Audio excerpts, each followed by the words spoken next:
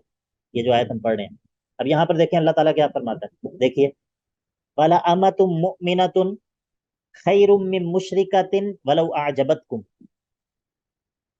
اور یقیناً ایک ایمان والی لونڈی خیرن بہتر ہے، من مشرکتن اس آزاد مشرکہ سے، وہ مشرکہ جو آزاد ہو، یہاں پر مشرکہ سے آزاد مشرکہ مراد ہے کیونکہ یہ اما کے مقابلے میں ذکر ہو رہی ہے۔ ولو اعجبتکم، اگرچہ یہ آزاد مشرکہ تمہیں اپنے مال اور حسن کے اعتبار سے اچھی ہی کیوں نہ لگ رہی ہو۔ اب آپ خود سوچیں کہ ایک طرف ایک عورت ہے جو کہ آزاد ہے، خوبصورت بھی ہے، مالدار بھی ہے، اس کے مقابلے میں ایک غلام عورت ہے، لونڈی ہے، لیکن اس کے پاس ایمان ہے، تو دنیاوی جو پیمانہ ہے اس کی روح سے جو ہے وہ کون جو ہے وہ سپیریئر ہے؟ مشرکہ عورت۔ ہاں، لیکن قرآن مجید جو ہے وہ آپ کے معیار کی اصلاح کرتا ہے، آپ کے سٹینڈرڈ کی اصلاح کرتا ہے۔ وَلَا أَمَةٌ مُؤْمِنَةٌ خَيْرٌ مِّن مُشْرِكَةٍ وَلَوْ أَعْجَبَتْكُمْ وَلَا تُنكِحُوا الْمُشْرِكِينَ حَتَّى يُؤْمِنُوا، اور نہ ہی اپنی بیٹیوں یا بہنوں کی مشرک مردوں سے شادیاں کرو یہاں تک کہ وہ مشرک ایمان نہ لے آئیں۔ وَلَعَبْدٌ مُؤْمِنٌ، اور یقیناً ایک غلام جو کہ مؤمن ہو، خیر من مشرکن، وہ ایک آزاد مشرک سے کیا ہے؟ بہتر ہے۔ وَلَوْ أَعْجَبَكُمْ، اگرچہ یہ آزاد مشرک اپنے حسن اور مال کے اعتبار سے تمہیں اچھا ہی کیوں نہ لگے۔ ٹھیک ہے، کیوں؟ اولئک یدعون الی النار، کیونکہ یہ جو مشرک ہیں، یہ ہم نے کیوں حرام کیا؟ اسی لیے کہ یہ جو مشرک ہیں یہ تو آگ کی طرف، برائی کی طرف، ایسی چیز کی طرف بلاتے ہیں جو کہ بالآخر آگ میں لے جانے کا سبب ہے۔ واللہ یدعو الی الجنۃ والمغفرۃ باذنہ، اور اللہ رب العزت تو جنت اور مغفرت کی طرف اپنے حکم سے بلاتا ہے۔ ویبین آیاتہ للناس لعلہم یتذکرون، اور لوگوں کے لیے اپنی آیات کو بیان کرتا ہے وضاحت کے ساتھ تاکہ لوگ نصیحت حاصل کر لیں۔ وَيَسْأَلُونَكَ عَنِ الْمَحِيضِ، اور آپ سے اے اللہ کے نبی علیہ الصلوۃ والسلام یہ سوال کرتے ہیں عن المحیض، یہ حیض کی جگہ کے متعلق، ٹھیک ہے، یا حیض کے وقت کے متعلق۔ قل، آپ فرما دیجئے، ہوا اذن، وہ کیا ہے؟ گندگی ہے۔ فاعتزلوا النساء فی المحیض، بس الگ رہو خواتین سے، فی المحیض، حیض کی جگہ میں اور حیض کے وقت میں۔ ولا تقربوہن، اور مت ان کے قریب جاؤ، حتی یطہرن، یہاں تک کہ وہ پاک نہ ہو جائیں۔ فاذا تطہرن، اور جب وہ غسل کے ذریعے طہارت حاصل کر لیں، تو فأتوہن، تو ان کے پاس آؤ، من حیث امرکم اللہ، اس جگہ سے کہ جہاں سے تمہیں اللہ نے حکم دیا ہے، معنی یہ ہے کہ جہاں سے اللہ نے اجازت دی ہے۔ ان اللہ یحب التوابین ویحب المتطہرین، بے شک اللہ تعالیٰ بہت ہی زیادہ توبہ کرنے والے، بار بار اللہ کی طرف رجوع کرنے والے اور خوب طہارت کا اہتمام کرنے والے ان سے محبت رکھتا ہے، ان کو محبوب رکھتا ہے۔ یہ ولا تقربوہن حتی یطہرن اور فاعتزلوا النساء فی المحیض سے مراد جو ہے وہ تعلق قائم کرنے کی ممانعت ہے، اس سے فزیکلی قریب جانا اس کی ممانعت نہیں ہے، کیونکہ یہودیوں کے اندر یہ چیز تھی کہ وہ حیض کے ایام میں خواتین کو جو ہے وہ ان سے بالکل الگ ہو جاتے تھے، اس اعتبار سے کہ ان سے جو ہے وہ یعنی کہ جسمانی طور پر قریب ہونا یا ہاتھ ملانا یا یہ بھی، اس سے بھی جو ہے وہ پرہیز کرتے تھے۔ تو یہاں پر جو ہے وہ قریب ہونا یہ جسمانی تعلق قائم کرنے سے کنایا ہے، اس کا یہ مطلب نہیں ہے کہ حیض کے ایام میں ان کے قریب نہیں جایا جا سکتا، مطلب پاس بیٹھا نہیں جا سکتا یا سلام نہیں لیا جا سکتا یا جسم کو چھوا نہیں جا سکتا، یہ معنی نہیں ہے۔ فَإِذَا تَطَهَّرْنَ فَأْتُوهُنَّ مِنْ حَيْثُ أَمَرَكُمُ اللَّهُ إِنَّ اللَّهَ يُحِبُّ التَّوَّابِينَ وَيُحِبُّ الْمُتَطَهِّرِينَ۔ 8واں حکم یہ ہے کہ نساؤکم حرث لکم، تمہاری خواتین تمہاری حرث لکم تمہارے لیے تمہاری کھیتی کی جگہ ہیں، فأتوا حرثکم انا شئتم وقدموا لانفسکم اپنے لیے جو ہے وہ آگے بھیجو، یعنی کہ معنی یہ ہے کہ اولاد کے لیے درست نیت کے ساتھ جو ہے وہ اپنے لیے اولاد کی نیت سے جو ہے وہ تعلق قائم کیا کرو۔ واتقوا اللہ واعلموا اللہ سے ڈرتے رہو اور جان رکھو کہ انکم ملاقوہ کہ تم اللہ سے ملاقات، واتقوا اللہ واعلموا انکم ملاقوہ اللہ سے ڈرتے رہو اور یاد رکھو کہ تم اس سے ملاقات کرنے والے ہو۔ وبشر المؤمنین اور آپ سنا دیجئے، خوشخبری سنا دیجئے ان لوگوں کو جو ایمان والے ہیں، ان کو خوشخبری سنا دیجئے۔ ولا تجعلوا اللہ عرضة لأيمانکم۔ چلیں یہاں سے آگے انشاءاللہ کل پڑھیں گے، آگے مزید احکام ہیں، طلاق کے متعلق کچھ احکام ہیں اور دیگر کچھ چیزیں انشاءاللہ اگلی کلاس کے اندر پڑھیں گے۔